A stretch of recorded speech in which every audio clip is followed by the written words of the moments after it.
Good morning, everyone. Thank you for coming. State Representative Dan Ugassi, 65th District, covering portions of Kane and McHenry County. I am joined today by my colleagues, Representative Mark Batnick of the 97th District, Avery Bourne of the 93rd District, and Noreen Hammond of the 95th District.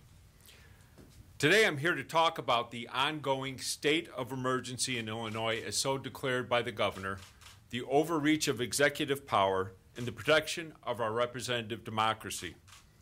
Emergency is defined in the dictionary as an unforeseen combination of circumstances or resulting state that calls for immediate action. It's also defined as an urgent need for assistance or relief. For the last 20 months, we have had one person rule our state, operating under a continual emergency declaration. In fact, to date, he's made 91 such orders. That's 91 times that constituents, business owners, and families and the entire legislative body have been silenced.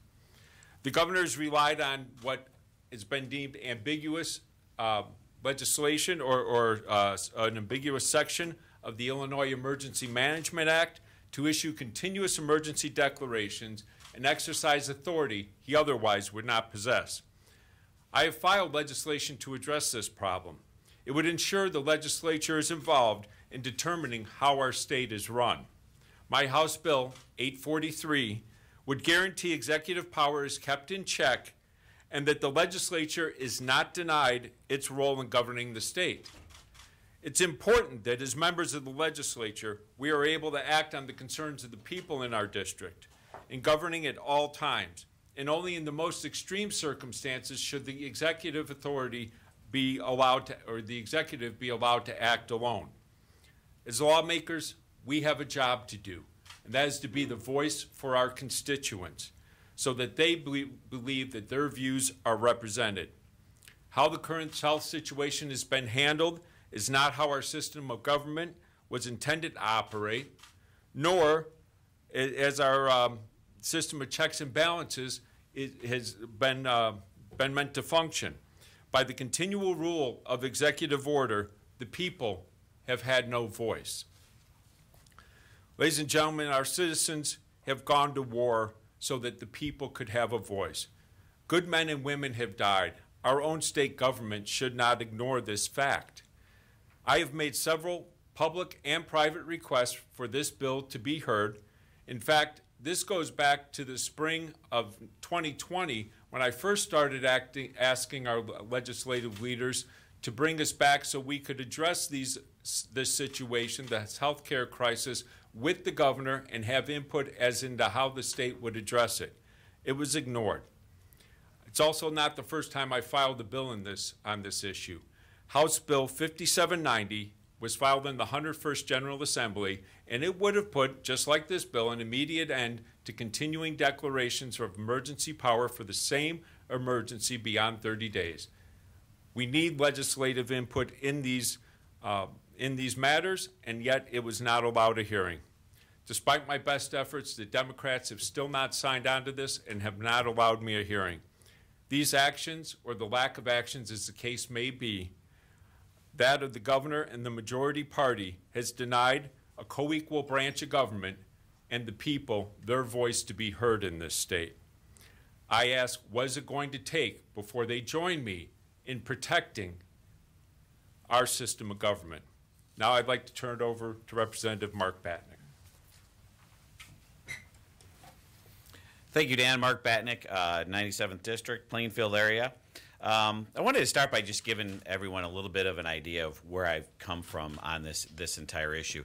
2 weeks ago, actually 2 weeks ago, just about right this moment, I did a radio show. I decided to buy radio time to talk about some more of the nuances of the issues facing us, COVID and many other things.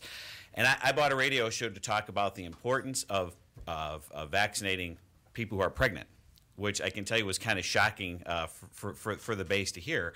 But I tell that story just to let you know that in terms of following science and data and what's important, no matter where that leads us, I think that's where we need to go, and we need to do it in an open matter. I'd like to anonymously quote one of my Democratic colleagues who said, we may all come to the same conclusion, but we need to do this publicly and transparently, and clearly we haven't done that yet. So we're not here today to call for any very specific changes to any way we've gone down this path. We just want to do it publicly, the path that we choose on a moving forward basis. And it's really a process argument.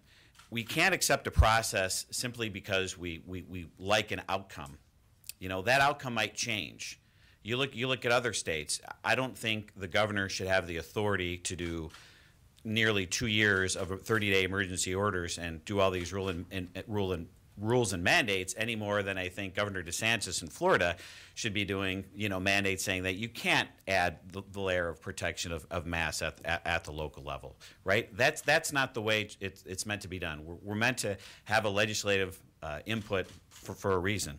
It's also a matter of trust a little bit. I think you're seeing a lack of trust in government. I think it's pretty fair to say there's a big lack of trust from many in our many of our citizens because of the lack of transparency. You have elected officials that maybe take statistics and data out of context pretty significantly. And if we were to have a more open and transparent process, I think you'd probably have more compliance with what we're doing and more trust. In my most recent letter to the governor, in my original discussions with the governor, I always said we need to have public buy-in. The things need to make sense to people. And right now I feel like we're losing the public buy-in on the pandemic and how to move forward. And I just want to highlight a couple of reasons why the discussion is important to do it publicly. My wife is an SRT, which is a student resource teacher, which is special ed. She's basically middle management at a school for special ed, K through 5. And, she was just telling me a situation of an autistic kid that may not be able to stay in school because having trouble with wearing the mask. I'm not sure that's in the best interest of our society for that kid to have to comply with a mask mandate that they're having a really hard time complying with. There's nuances to this. The World Health Organization looks at it differently than the CDC looks at it. When you go back in time to when we closed schools, I think many of us are going to look back and say that might not have been the right decision to have so many schools closed. There's a huge difference in life expectancy based on income. If you Google this, you'll find out that the highest 1% and lowest 1%, there's about a 10-year life expectancy difference for women, 15-year life expectancy difference for men based on income gap. The kids that didn't have the ability to stay in school, especially the ones that don't have two-parent homes, middle income, access to tutors, all that, you're going to see long-term effects on their income, which affects their life expectancy, which ultimately is what this is supposed to be about. So I get a little tired about listening to the experts when we're not having a situation when we're listening to all the experts. We're not listening to special ed teachers. We're not listening to sociologists talk about income gaps. We're not listening to people to talk about potential increase in violence. I know in our local school districts, we're just having a lot of difficulty with the kids being in control because they've been out of school so long. So there's a lot of nuance to this. There's a lot of public debate that needs to be happening that isn't happening.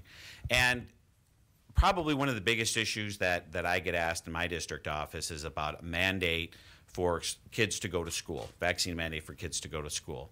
And I'm not here to answer whether or not we should be doing that or not. But my question to you that I'd like to see asked of the governor is, does the governor think he has the authority to mandate a vaccine for school kids without public input, without the legislature? And I haven't seen anybody ask that question. That's what this is really all about. We're looking to be a co-equal branch of government and manage this best we can, because I think we can bring a lot of different viewpoints to the table. Once again, it needs to be done publicly and transparently. And with that, I will turn it over to Representative Avery Bourne.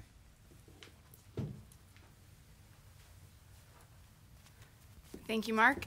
Avery Bourne, State Representative of the 95th Legislative District. I represent Christian, Montgomery, Macoupin, and Madison counties.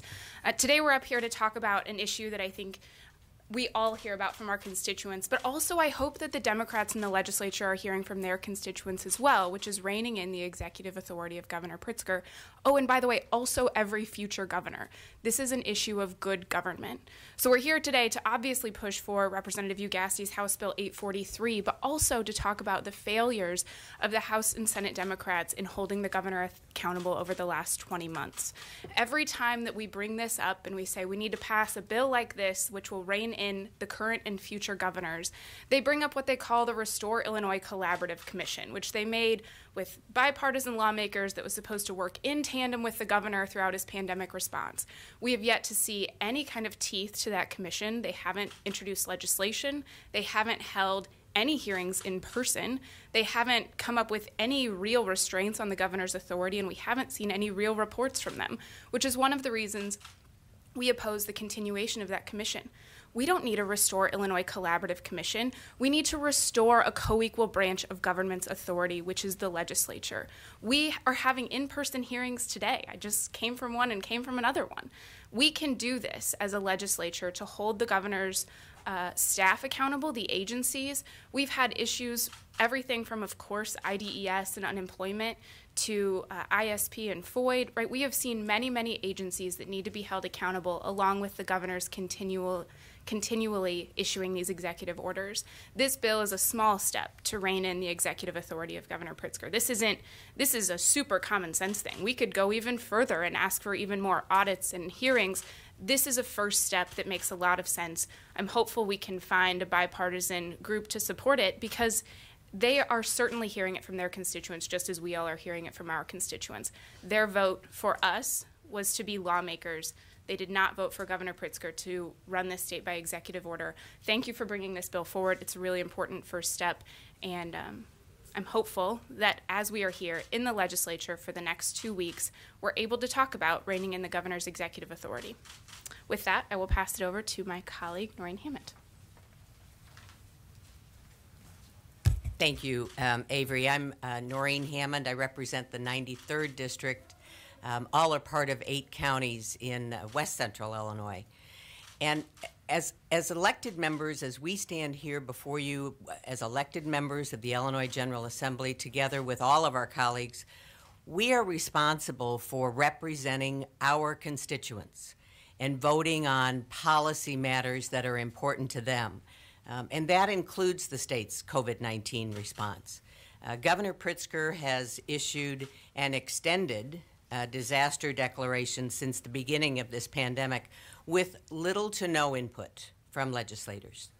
The governor has issued a total of 91 executive orders. This represents the condensed version of those 91 executive orders since 2020 and 2021.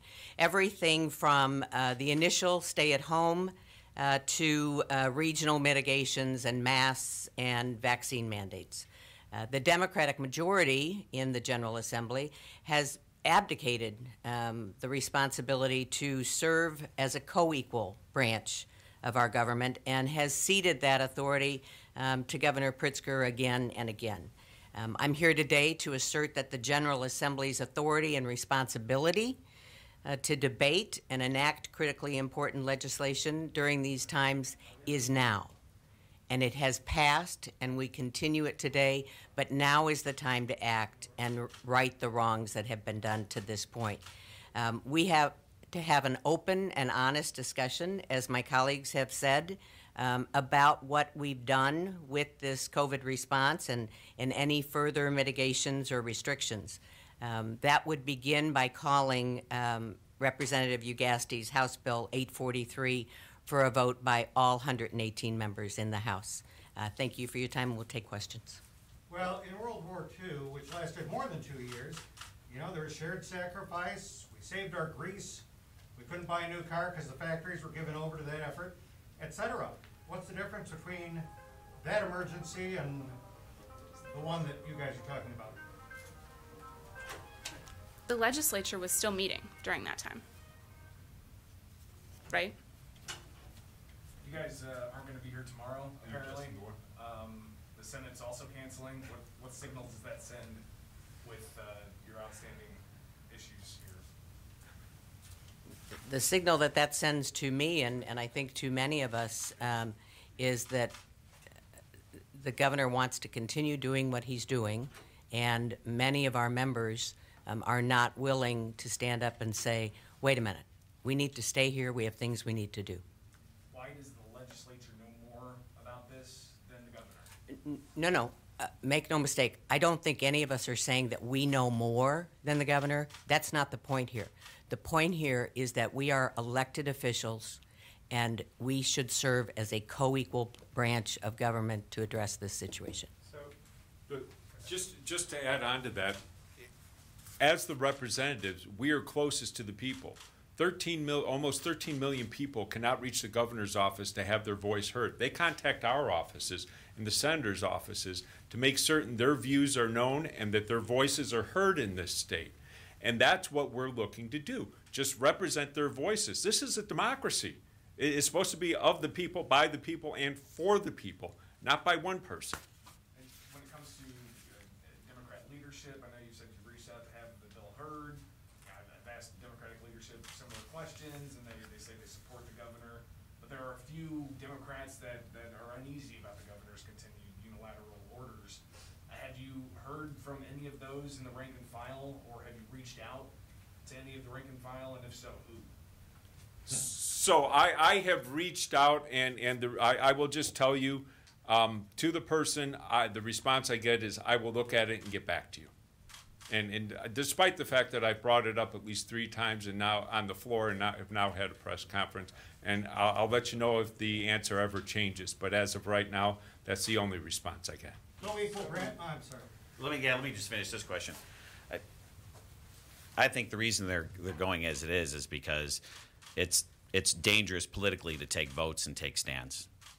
So I think they're looking at the politics of it instead of the policy of it, would be just my viewpoint of what I think is happening here, right? So it's a lot easier to be on both sides of the coin if you don't have to put your, hit your button and put something on the board. Well, co-equal branch of government, I understand that, 118 and 59, I understand that. Well, why not go the other way? Have a statewide referendum on some of this stuff. Really, let we, the people, decide. Not you guys. Me. Well, I filed a bill multiple times about allowing more citizens input via referendum, so we would have to call that bill first. So that would be a constitutional issue. But this is an issue. An issue like this is obviously difficult for people who are busy with their families and busy with their lives. An issue like this is really made for public hearings in the General Assembly to call in the experts. There's a lot of nuance on this. I'm going to talk about one of the nuances I have even within my own caucus. I'm fearful of when you try to push too much to the school board, they're not equipped to answer all the questions on this. There's scientific issues, there's social issues. They're not experts on all these things. And I have big school districts by me. I don't think they're equipped. I can't even imagine some of the small districts in some of the rural areas. So you need to be public and transparent about it, but you also need to have the resources and the ability to do it, which is why we should do it. Public hearings on this, on bringing in a whole host of viewpoints on a whole host of issues, would be incredibly helpful. Understanding. I'll just go back to schools being closed for so long. Understanding, my wife talks incessantly about how the first graders and the kindergartners are just so far behind from where they were in the past.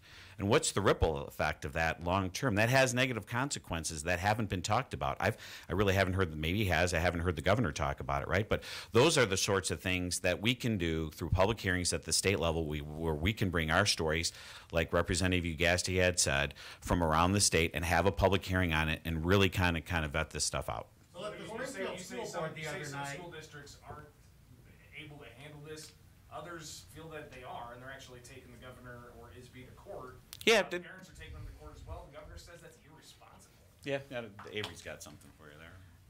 So I would say on this issue, it's really a shame that these local governments are having to go to court to get clarity. If we as the legislature pass laws with clear guidance, they would know what they're supposed to be doing rather than spending taxpayer dollars to go to court to try to get clarity. This is, as Representative Hammond said, a complete abdication by the majority in the legislature in order to not give clear guidance to schools, in order to not give them the information that they need. I serve on all of the education committees. We've yet to have a single hearing on this. We have asked and we have asked and we have asked to have a hearing on schools being open, to have hearings on school responses, on school guidance, and we've heard nothing. That is an abdication of our responsibility, and that's a total disservice to every single school district, big school districts, small school districts. It's creating a divide between the school boards and the parents because the school boards feel like they have to uphold the governor's order. They're not given clear guidance. They want to represent their parents. This being done only by the governor is doing a disservice to every parent, every student, every teacher, every school board member. They should get very clear guidance and hearings from the legislature. Well, the school board in Springfield the other night, some folks were saying, this is Nazism, this is Jim Crow, and it's a slippery slope, etc. You guys, the school board, don't deserve to have your jobs, and the vaccine is just a fraud meant to prop up Big Pharma. I mean, do those opinions belong in this great debate? And by the way, maybe they're right. Maybe they're all right. Yeah, I want to hit this. You know, so this is the trust issue that we talked about and the lack of trust. So I see a lot of you can Google it. A lot of people pushing that 99% of the people that are dying from COVID are the unvaccinated. Right? These are former elected officials. I saw a tweet the other day. Oregon does a really nice job of breaking down COVID more than we do. They do a couple of decent things that are different things. They actually break down vaccine breakthrough deaths and COVID breakthrough deaths. Now, it's not 1% recently. It was 19.3% in September. It was 23.2%. In August, it was 19.8%. Massachusetts recently reported 45 deaths from breakthrough cases, okay? If 1% of the deaths were breakthrough cases, that would have meant in that particular week 4,500 people died in Massachusetts. It's not true. So you have people that are pushing data out there that gives people not a reason to not trust government because they're being told things that are either wildly taken out of context or completely untrue because of the lack of a transparent process. Had we had a transparent process that talked about the nuances, that talked about, you had a school in Chicago that there were 3 cases in the entire school. They closed the entire school for 2 weeks. The people that were allowed to stay were only the vaccinated kids, and the kids that had previous infections weren't allowed to stay. Well, the Israeli data shows us that previous infection is probably stronger than the vaccine. So if you're following the science, I don't know why those kids were denied the right to go to school too. So you have all these things that people can hang on to, that they can extrapolate and run in a different direction. If we were being more democratic, more American, I don't think you would have the kind of pushback like that you had. I think that is a symptom of the problem of us not meeting and doing things transparently. So to what extent is you say the General Assembly's been sidelined, but to what extent is it just a sort of tacit approval for the existing laws that allow the governor to do this? Anybody? Anyone can add on. I would just say this. Tacit approval is not appropriate in this situation. That does not allow for public hearing and debate that the people of the state get to see and hear and know that their viewpoints being considered and heard by the people making decisions. It's still just allowing one person to rule and not allowing the people to have their voice heard and have the information being brought before everyone and making certain those who are making the decisions are aware, in fact, of all the information. So that's the problem with just doing it that way. Well, and with that, we see the guideposts have moved, the goalposts have moved all throughout this. You know, the governor's still not able to tell us what number is going to let the masks come off. Yeah, my letter just asked for metrics. The letter I had, my most recent letter, I was like, you know what, it gives buy-in, it gives people a goal. I think the most recent thing was, maybe by the holidays. It probably should be a goal deadline, not a date deadline, right, or a metrics deadline. Even if it's like, hey, this is what here's where we are now, right? Things obviously could change if the data changes, but if we get below this whether it be positivity rate, case rate, hospitalization rate, or a blend of everything, it's always better in situations for there to be a hard and fast goal for people to realize what they have to achieve.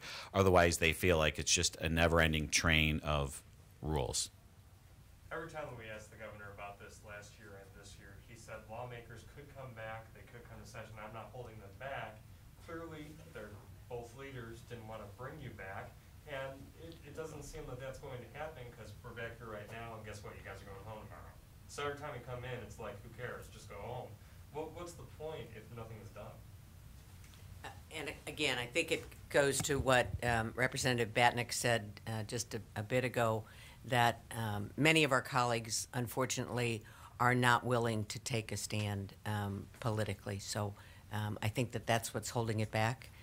As you know, there is a super majority in the House and the Senate, and so somebody with some stature has to stand up and say, this is what we're going to do, and we're going to meet, and we're going to talk about it.